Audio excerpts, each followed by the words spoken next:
আন্ডারগ্রেডে যারা অ্যাপ্লাই করে ইউএসএতে অ্যান্ড অন্যান্য দেশে, তাদের কিছু রেকমেন্ডেশন লেটার্স রেডি রাখতে হয়।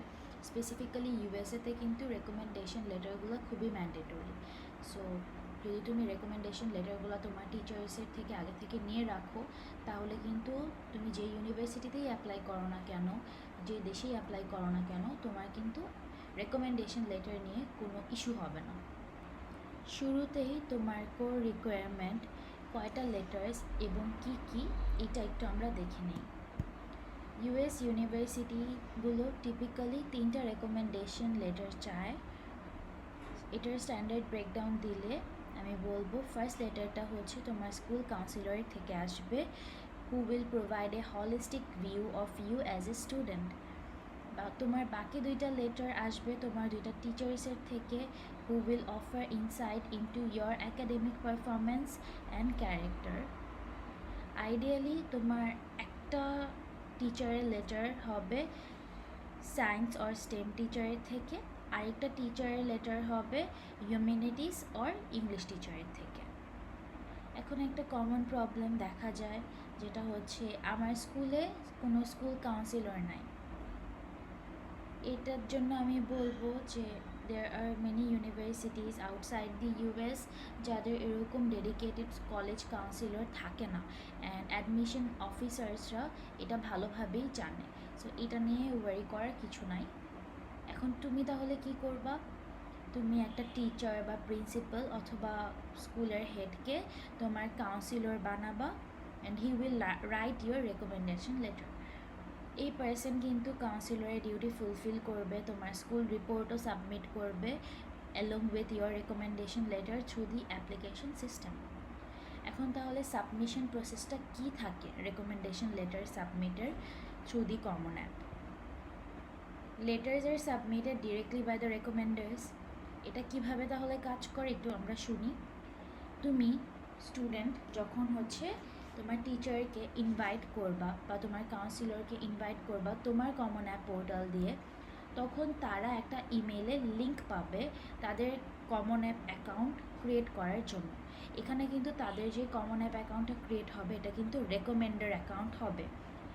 যদি অ্যাকাউন্টটা অলরেডি থাকে আগের থেকেই ক্রিয়েটেড, তাহলে কোনো ইস্যু নাই। যদি অ্যাকাউন্টটা না ক্রিয়েটেড থাকে, then you will follow this step of creating the common app recommender account for your counselor or teacher through that email link. Then ওইখান থেকে তুমি তোমার স্টুডেন্ট প্রোফাইলটা পাবা অ্যান্ড তোমার সব কিছু সাবমিট করবা। আরেকটা কমন প্রবলেম যেটা সবাই ফেস করে, এটা হচ্ছে আমার টিচার লেটার লিখবে না বা লিখতে পারেন না।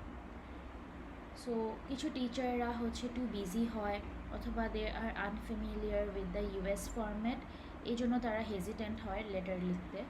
সো এই টাইমে তুমি নিজে লিড নিবা অ্যান্ড তুমি নিজে লেটারটা লিখবা। সো তখন কিন্তু তুমি একটা ড্রাফট রেকমেন্ডেশন লেটার লিখবা, লিখে টিচারের পার্সপেক্টিভ থেকে জিনিসগুলো মডিফাই করবা, নিজের সাথে অ্যালাইন করবা প্রপারলি, অ্যান্ড এভাবে করবা যেটা তারা নিজেরা রিয়েলিস্টিক্যালি অ্যাজ এ স্টুডেন্ট তোমাকে বলবে। এখন এইটাকে কিভাবে তুমি অ্যালাইন করবা রেকমেন্ডারের সাথে? এখানে কনটেক্সট কিন্তু রেকমেন্ডার্সের সাবজেক্ট আর তার রিলেশনশিপ উইথ ইউ এই জিনিসের সাথে ম্যাচ করতে হবে। যদি একটা এক্সাম্পল দিই, ধরো তুমি সিএস এর জন্য অ্যাপ্লাই করবা, তখন তুমি রেকমেন্ডার নিলা তোমার আইসিটি বা ফিজিক্স টিচারকে। তখন উনি লিখলো লেটার কন্টেন্টে যে তোমার রোবটিক্সের স্কিল কী কী আছে বা কোডিং প্রজেক্টে কী স্কিল আছে, তুমি কীভাবে লজিক্যালি প্রবলেম সলভিং করো, তোমার টেকনোলজির প্রতি কীরকম প্যাশন আছে, অ্যান্ড তার ক্লাসে জিনিসগুলো তুমি কীভাবে ডেমনস্ট্রেট করেছিলা, এই জিনিসগুলো থাকবে।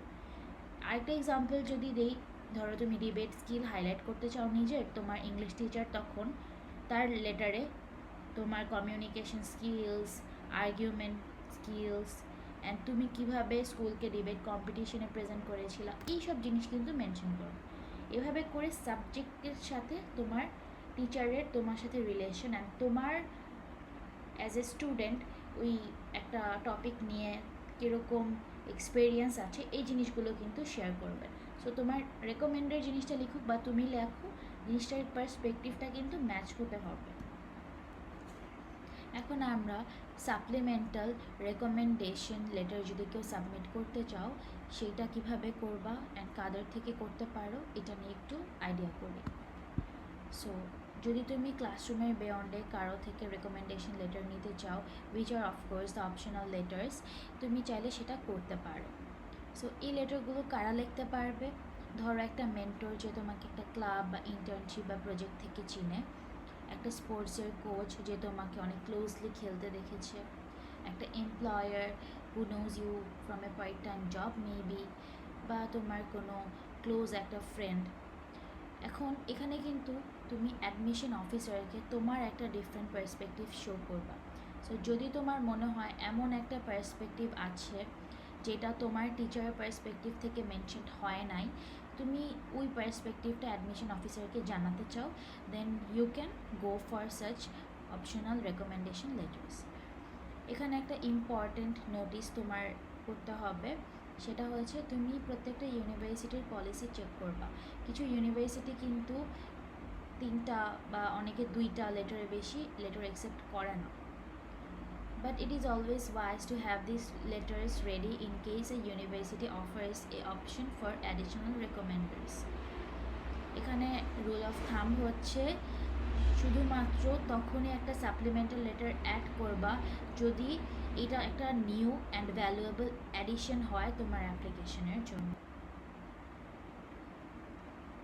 আমাদের এই ভিডিওর কি টেকঅ্যাওয়েজে যাওয়ার আগে আমি আমার একটা রেকমেন্ডেশন লেটারের স্যাম্পল দেখাই দিই যেটাতে তোমাদের হেল্প হতে পারে। আর ফিজিক্স টিচারের পার্সপেক্টিভ থেকে আমি লিখেছিলাম because she was very much busy. So এই লেটারটার ফরম্যাট দেখলেই বোঝা যায় লেটারটার ফরম্যাট কীরকম থাকতে হবে আমাদের। যদি স্কুলের লেটার হেডটা থাকে, স্কুলের নাম্বার থাকে, জিনিসটা অনেক ভালো হয়। তাছাড়া আমাদের স্কুলে যেমন রেফারেন্স আইডি, ডেট এগুলোও মেনশন করে দেওয়া হয়েছিল, which makes it a bit more authentic.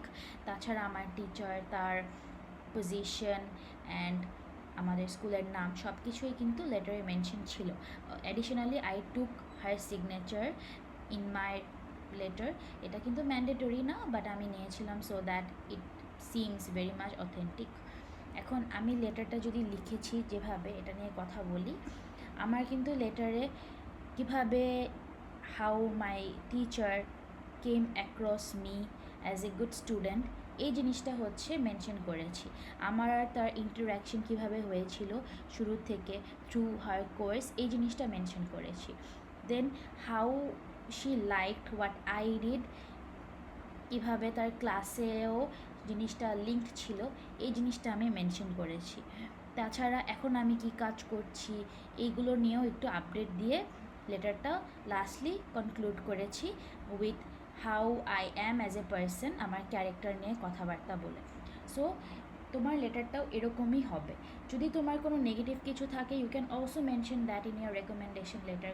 কখনো যদি গ্রেড ড্রপ হয় সেটাও বলতে পারে তোমার টিচার যে এরকম গ্রেড ড্রপ হয়েছিল বাট ও আবার কনসিস্টেন্টলি ইমপ্রুভ করেছে।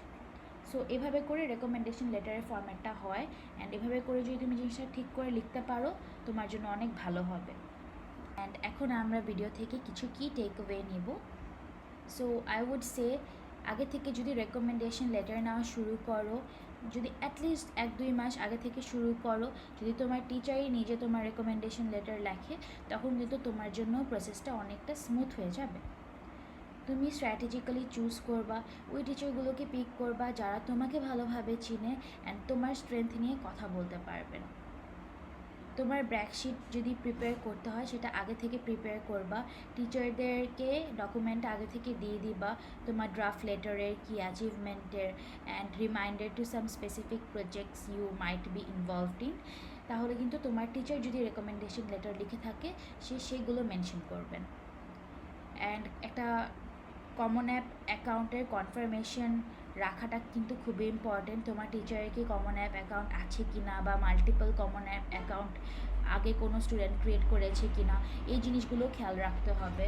আমাদের একটা টিচারের multiple common app account create করা ছিল, যেটা দেখে পরে আমি ভয়ে ওই টিচার থেকে রেকমেন্ডেশন লেটারই নিয়ে নেই, কারণ যদি কোনো কারণে জিনিসটা অ্যাডমিশন অফিসারের কাছে চোখে পড়ে তখন কিন্তু জিনিসটা রিস্কি হয়ে যায়। সো এই জিনিসগুলোর কিন্তু কনফার্মেশনটা রেডি রাখা আগে থেকেই উচিত। লাস্টলি টিচারকে একটা ফলো আপ দিবা পোলাইটলি 1 বা 2 সপ্তাহ আগে ডেডলাইনের, যে তোমার রেকমেন্ডেশন লেটার রেডি কিনা অ্যান্ড সাবমিটেড হয়েছে কিনা।